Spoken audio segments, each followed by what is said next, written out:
Thank you so much for watching. I will support to you getting your desired band score in your IELTS exam. If you need a prediction material, you can check my Instagram page, link available in a description box. All over proof of previous exam you can see here. Reading prediction, writing, speaking 100% from our prediction material, and this YouTube channel only for you, and every day I will upload listening prediction videos for your improvements. If you need prediction material, then you can drop me message on my WhatsApp number you can see on your screen, 98765 and tell me about your name, your exam date and your location, and I will send you accurate prediction material like reading, listening, writing and speaking. Must comment your band score in comment section.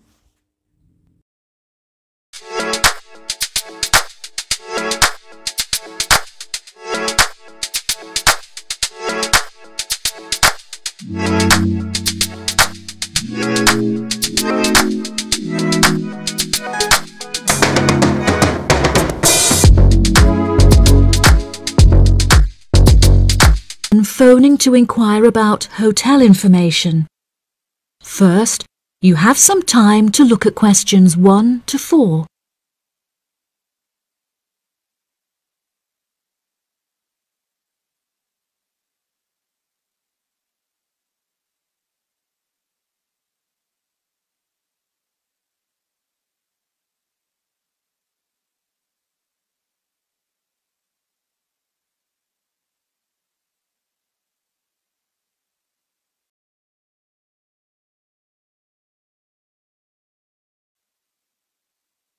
You will see that there is an example that has been done for you. On this occasion only, the conversation relating to this will be played first. Good afternoon. You're through to reception at the Island Hotel in Crete. How may I help you today? Yes, hello there. I'm hoping to book a double room for my wife and myself for about 2 weeks, from the 25th of April of this year. Firstly, could you tell me whether it's particularly hot during this time? The type of room the man requires is a double one, so double has been written in the space. Now we shall begin.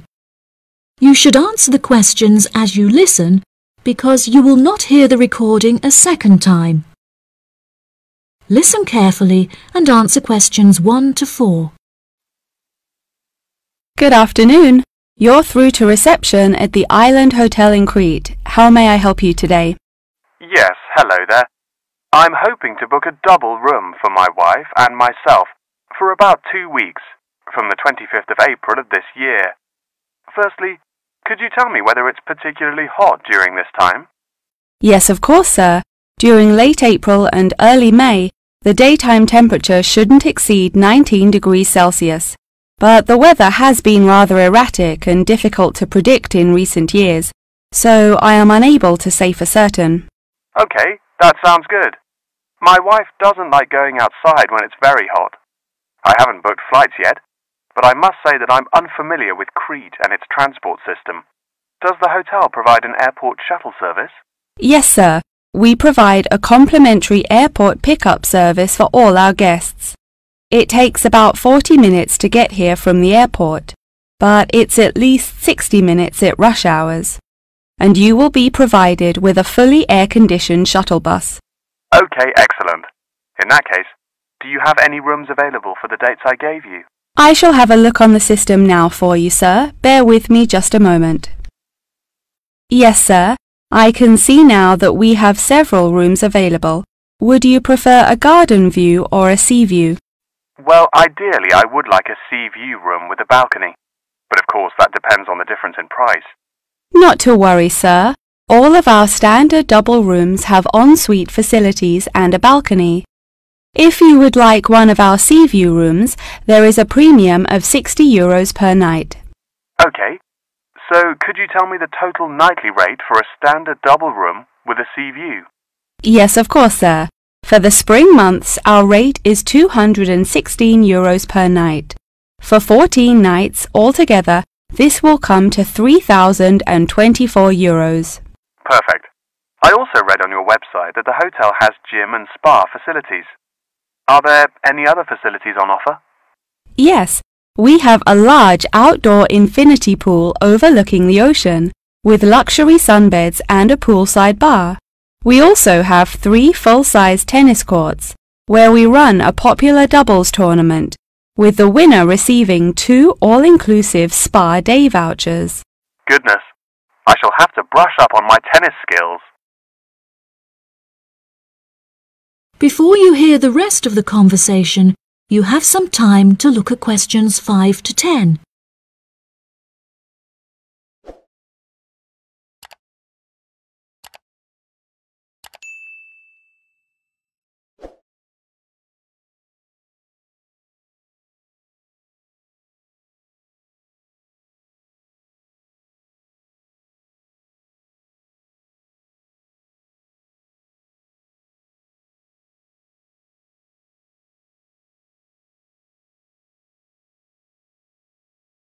Now listen and answer questions 5 to 10.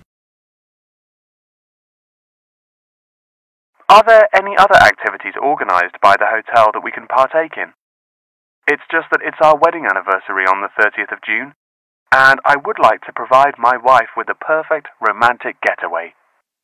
I can assure you, sir, that your wife won't be disappointed.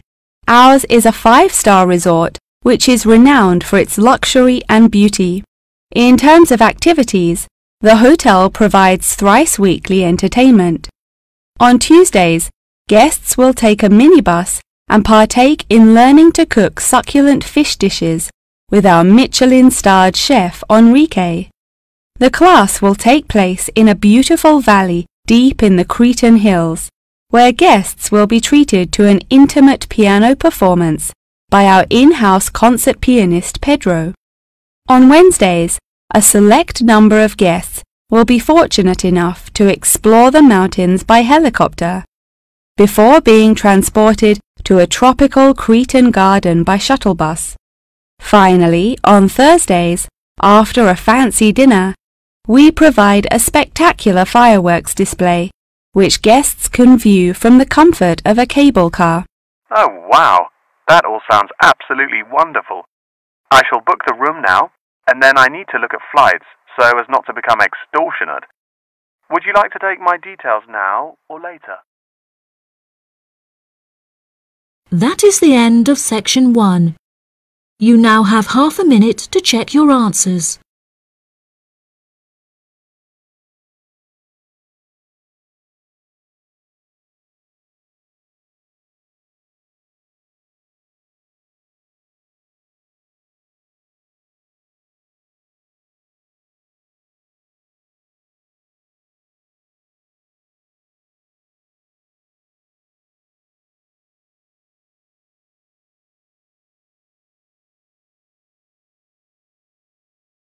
Now turn to section 2.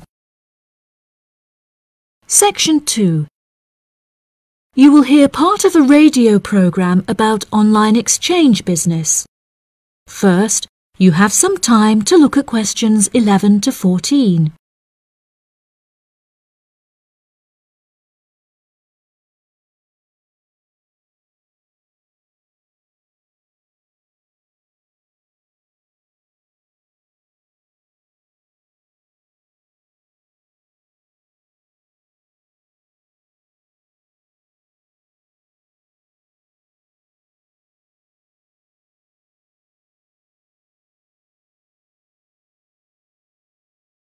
Now listen carefully and answer questions 11 to 14.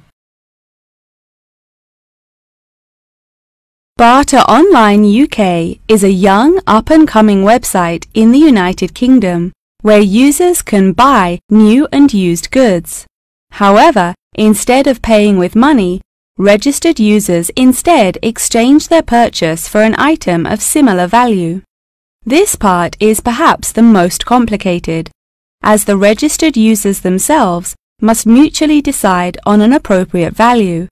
with value either being the recommended retail price, RRP, or simply how much they believe the item to be worth. The website has been founded by a group of 4 friends in the north of England. Originally, they exchanged their belongings among family members. They frequently found themselves swapping their belongings when they no longer had any use for them.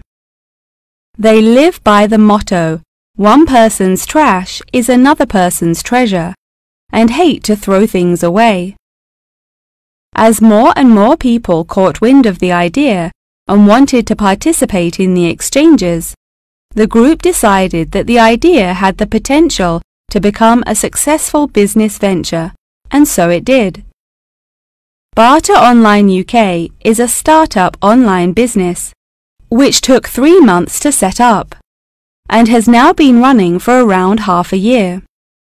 Despite only being founded a short time ago, the website has already garnered about 1,500 registered users, with 500 more than expected, a huge achievement for the founders.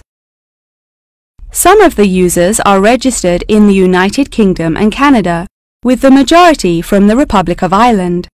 In order to become a registered member, users must first fill in their personal details, followed by their credit or debit card details, which will be used to take payment of a monthly fee of £5. As long as this fee is paid, users will be able to perform an unlimited number of online exchanges.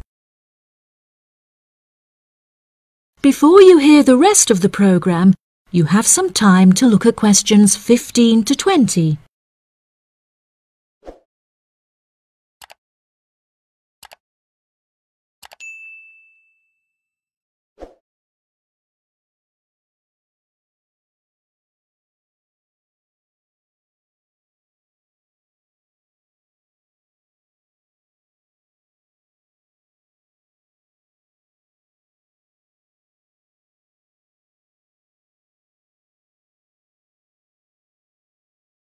Now listen and answer questions 15 to 20. A multitude of items are sold on the website, such as textbooks, soft toys and tools. However, books for children and computer games are by far selected most. The exchange process itself is not as complicated as it might seem. Users can enter their preferences for what they would like to receive, and also explicitly state what they would like to give away, and the website will automatically pair up suitable users. If, however, a user doesn't want to give anything away, but would simply like to buy something, Barter Online UK does support a secure online payment system, where users can perform a normal monetary transaction. Despite this, the founding group strongly discourages the use of the online payment system, clearly stating that this goes against the intended ethos of the company. Although bartering is an age-old process, many of the website's users are unsure how to decide which of their own items to exchange. It often helps to order items by popularity, using the filter button provided. This will tell the website to find out popular items for users' convenience. To this, the founding members say, just put everything you don't want on there. Different people have different tastes, and you never know what they might be looking for.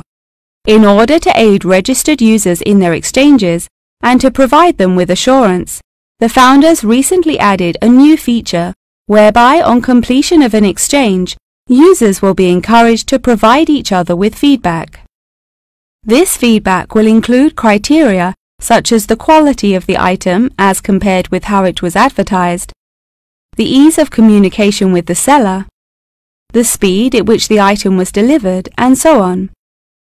The friends believe that using this method, users will have a more transparent and trustworthy bartering experience. That is the end of section 2. You now have half a minute to check your answers.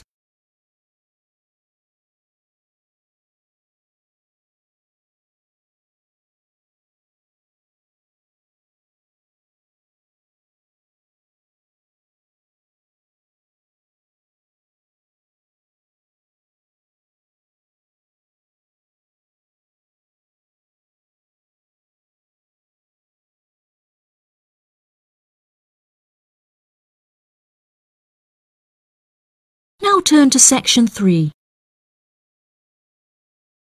Section 3. You will hear Tom and Annie, two students, talking with their professor about the assignment. First, you have some time to look at questions 21 to 26.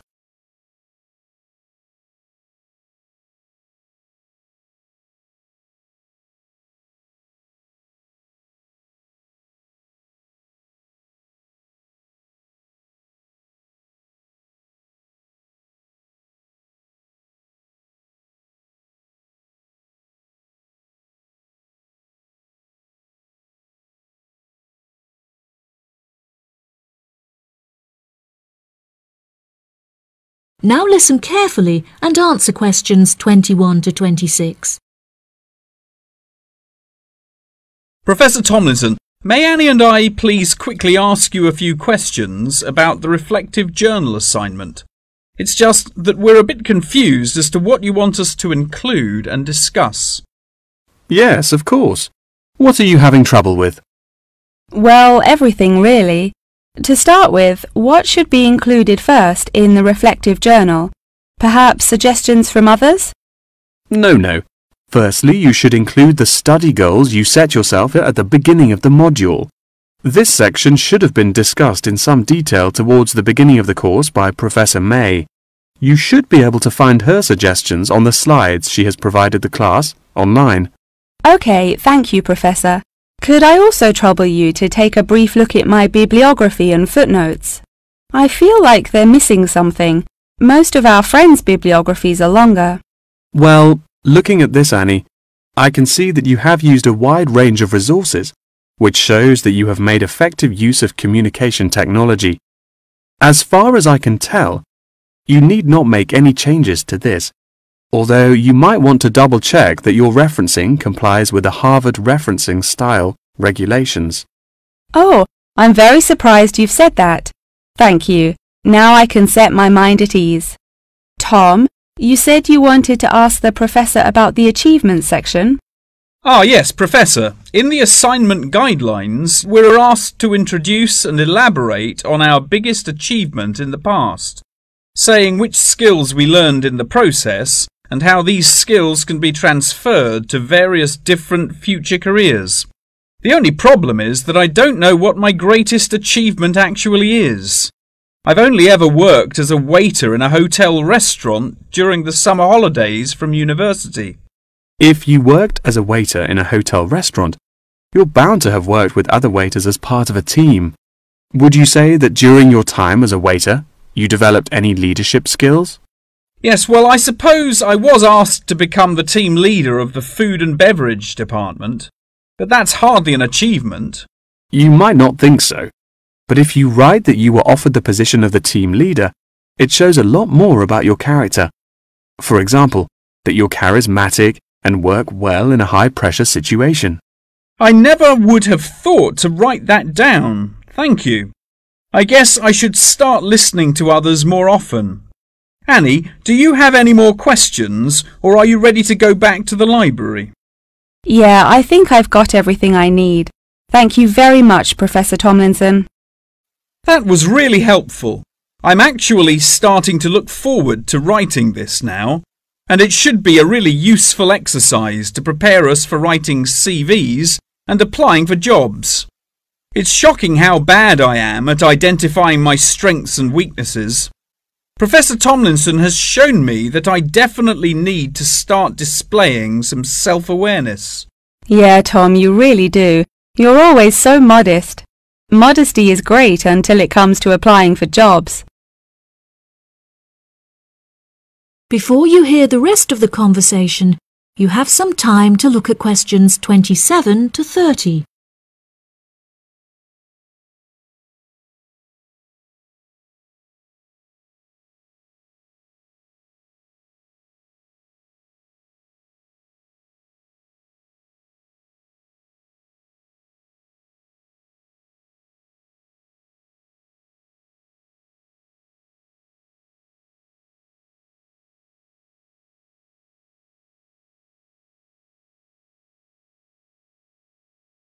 Now listen and answer questions 27 to 30.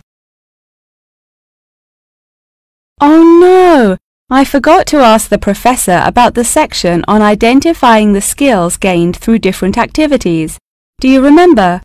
When it asks you, for example, whether writing an essay develops your study skills or your independent learning and so on. Oh goodness, we really should have asked him that. I've been having trouble with it too. It just seems like such a pointless task. What do you reckon the answers are? I think writing an essay might be a way of identifying and resolving a problem, because you have to state the problem in the introduction and then solve it. I'm not so sure about taking exams. I thought they were supposed to develop lots of different skill sets. If I really had to choose, I'd say that taking exams enables you to become more confident in yourself. Do you agree? Maybe. I really don't know either. What do you think about the last two? Making class notes and presentation notes? Oh, it's so difficult. I think making class notes has to be a way of becoming a more independent learner, because you yourself decide what the important information is and learn it. That reminds me, I find taking presentation notes is a disaster. The professors speak much too quickly, and I write much too slowly. That is the end of section 3. You now have half a minute to check your answers.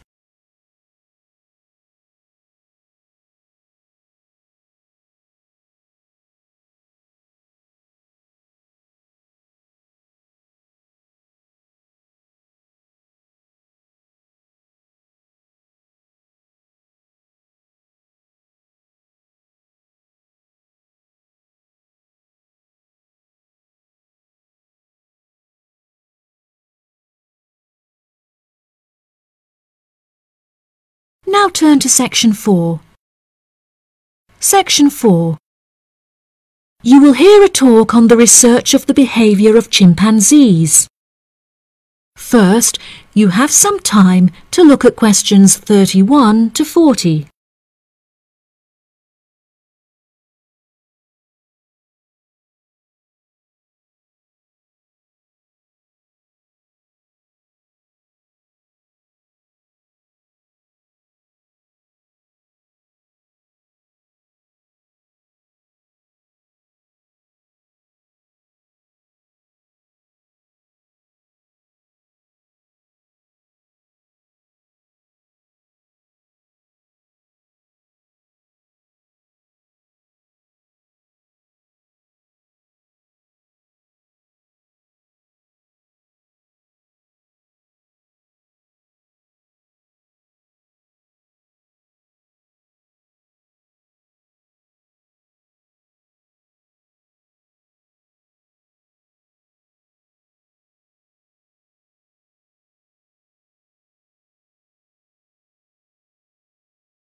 Now listen carefully and answer questions 31 to 40.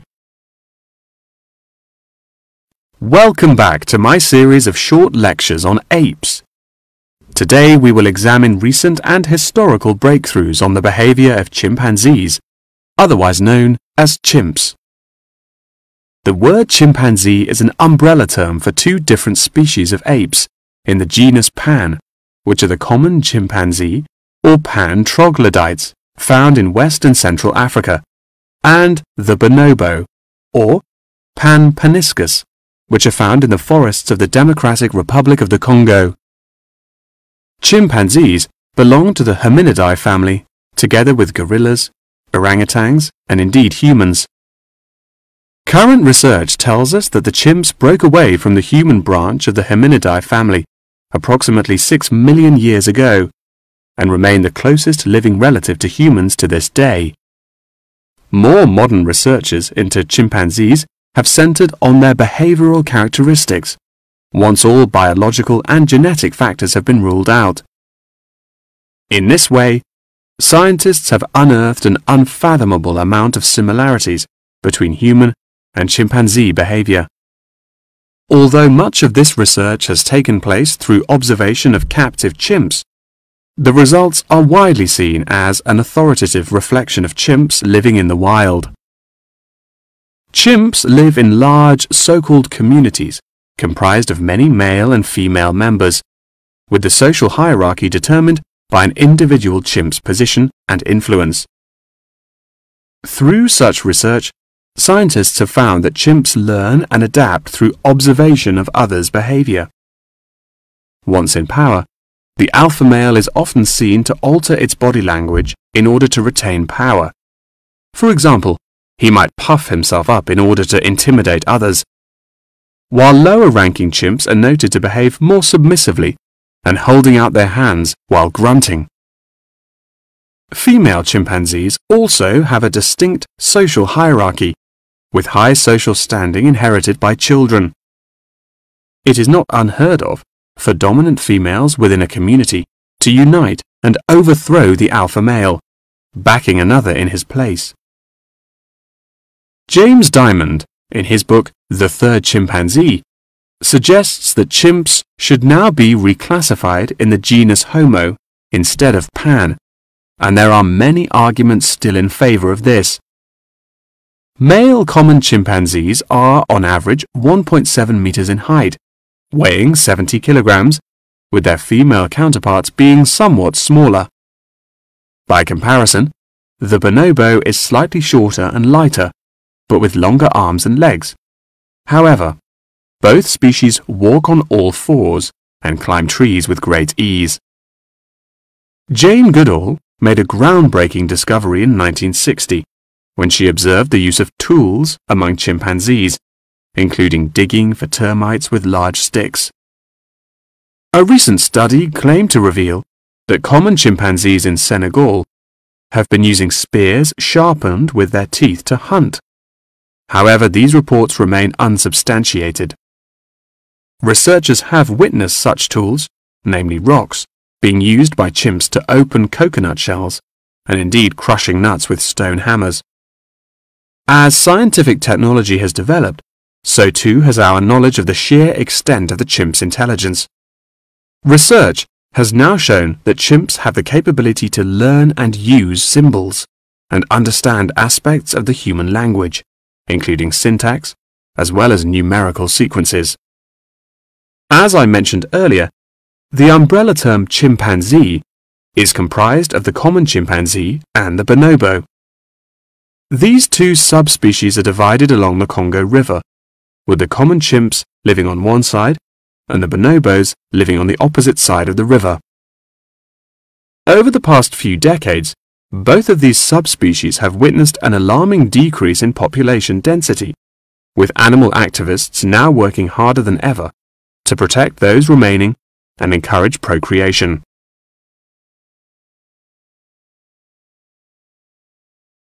In addition, next week's episode will focus more closely on how chimpanzees in captivity are able to learn things through imitating the behavior of humans, as well as how chimpanzees' behaviors have developed over many generations. Thank you very much for attending this evening's lecture. I hope you found it intellectually stimulating, and I look forward to seeing you again next week. Good night. That is the end of section 4. You now have half a minute to check your answers.